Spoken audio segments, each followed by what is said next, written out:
وعلیکم السلام ورحمۃ اللہ وبرکاتہ۔ اللہ رب العالمین خیر و عافیت میں رکھے۔ سوال یہ تھا کہ سحری کے وقت میں بیوی سے ہم بستری کیا اور لیٹ گیا اور نیند غالب آ گئی، اٹھا تو ظہر کا وقت تھا، غسل کیا اور نماز ادا کی، تو اس کے روزے کا کیا حکم ہے؟ اس کا جواب یہ ہے من اجنب لیلا ثم اصبح صائما فصومه صحیح۔ جو رات میں ہم بستری کیا پھر صبح روزہ رکھا تو اس کا روزہ بالکل صحیح اور درست ہے۔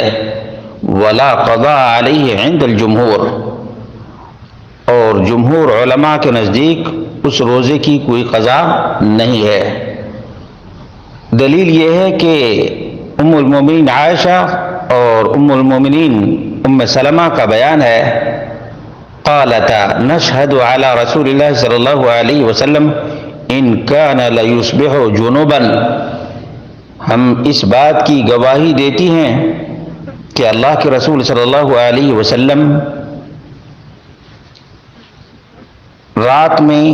جنابت سے ہوتے یہاں تک کہ فجر کی اذان ہو جاتی، من غیر احتلام، بغیر احتلام کے، یعنی ہم بستری کی وجہ سے جنوبی ہو جایا کرتے تھے، ثم یغتسل، اور جب فجر کی اذان ہو جاتی تب غسل کر لیتے تھے، ثم یصوم، اور پھر روزہ رہ جاتے تھے، قال الشوکانی وإلیہ ذہب الجمہور، جمہور کا یہی مسلک ہے، وجزم النووی بأنہ استقر الاجماع علی ذلک، علامہ نووی نے کہا ہے کہ اس پر اجماع ہو چکا ہے کہ اگر کوئی آدمی فجر کی اذان سے پہلے ہم بستری کرے اور فجر کے بعد غسل کر لے تو اس کا روزہ بالکل صحیح اور درست ہے۔ وقال ابن دقیق العید انہ صار اجماعا او کالاجماع، ابن دقیق العید نے کہا کہ مسلمانوں کا اجماع ہے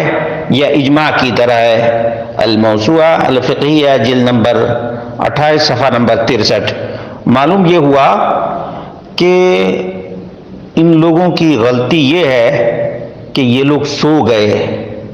فجر کی نماز چلی گئی، یہ تو غلطی ہے لیکن روزے پہ کوئی اثر نہیں پڑے گا، روزے پہ